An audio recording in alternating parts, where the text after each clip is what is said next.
knows how they did it, how they lifted those stones, how they brought them up to that level. I think we're looking again at a lost technology. And it was this ancient apocalypse 12,800 years ago that wiped that from the human memory banks almost completely, not entirely completely because there were survivors, but removed most of it. Randall will tell you, sea level rise, it creates a powerful high energy zone. Mm-hmm. Anything that was existing on those flooded coastlines has just been pounded to hell. I mean, talk about it, Randall.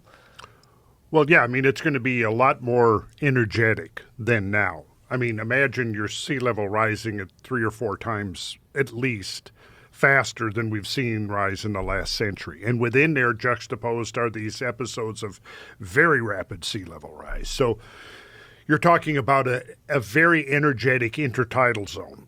And anything that's there, short of large megalithic blocks, is going to be utterly obliterated by the time the process is through.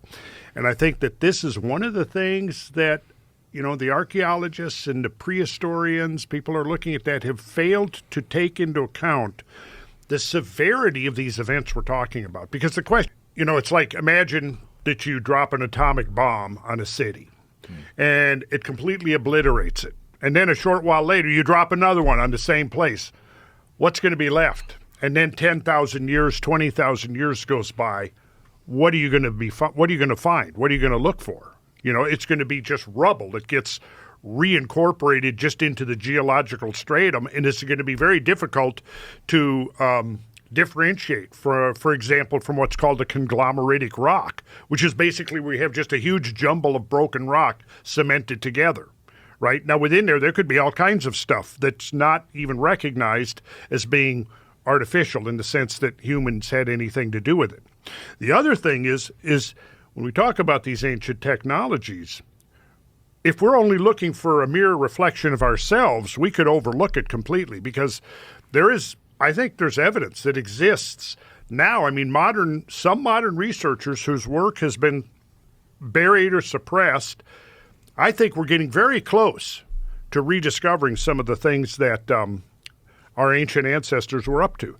And maybe this would be worth a whole show in itself.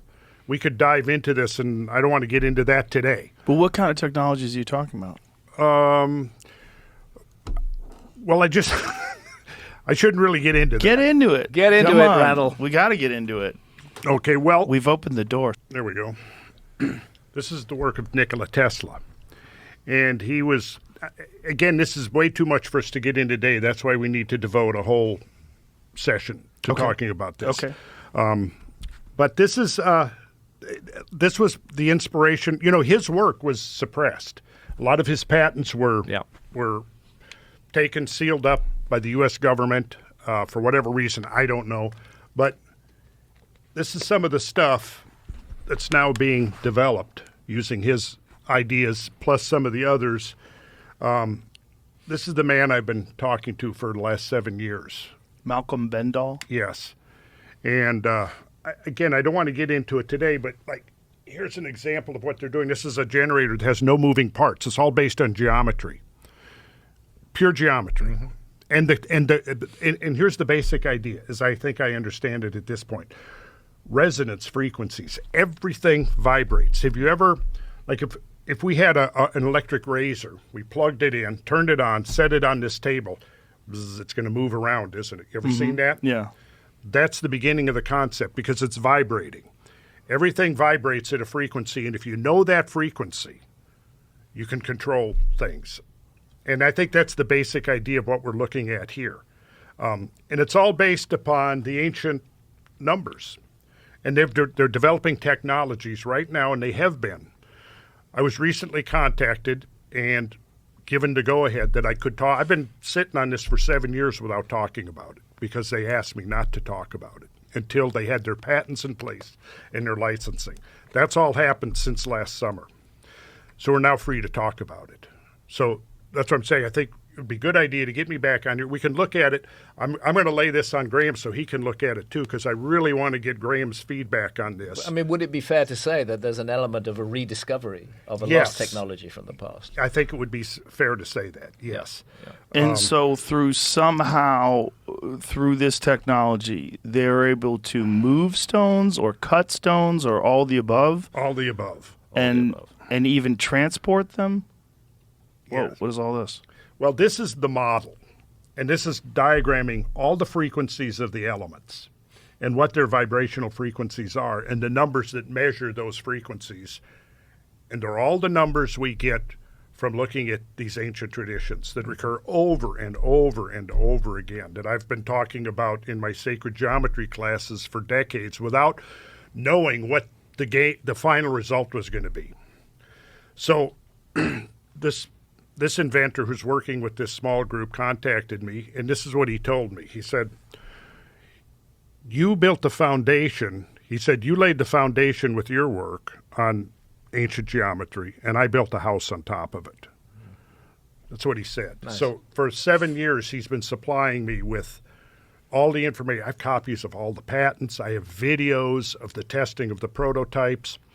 And Mazda, the car manufacturer in Japan, is getting ready to do a $25 million testing of some of these prototypes that they believe they can retrofit internal combustion engines with. And there's over 100, they've developed over 100 patents on some of this stuff. And it's amazing. And what would be the fuel? Well, plasmoids. Plasmoids, as it says here, are donut or toroidal-shaped clusters of net protons or net electrons that once captured and placed into a toroidal orbit are capable of absorbing, storing, and releasing enormous amounts of energy within their self-generated and structured electromagnetic containment field. Plasmoids, in effect, function as an atomic battery that can be self-charging due to its ability to convert matter to available clean energy. So it's a lot to get into, and I think it would take us kind of off what we're here to talk about But today. at least what's promising is that there is some, at least, research or understanding. And it's actually quite mature at this point. And in order to avoid the kinds of fate that befell Tesla and Reich, Robert Oppenheimer, Victor Schauberger, and so many others that were working in these fields, all kind of converging on this same insight. It's been conducted in secret. The laboratory that they've been developing this is in the Maldives, so that it's been immune from government interference. And now I think it's about ready to go the next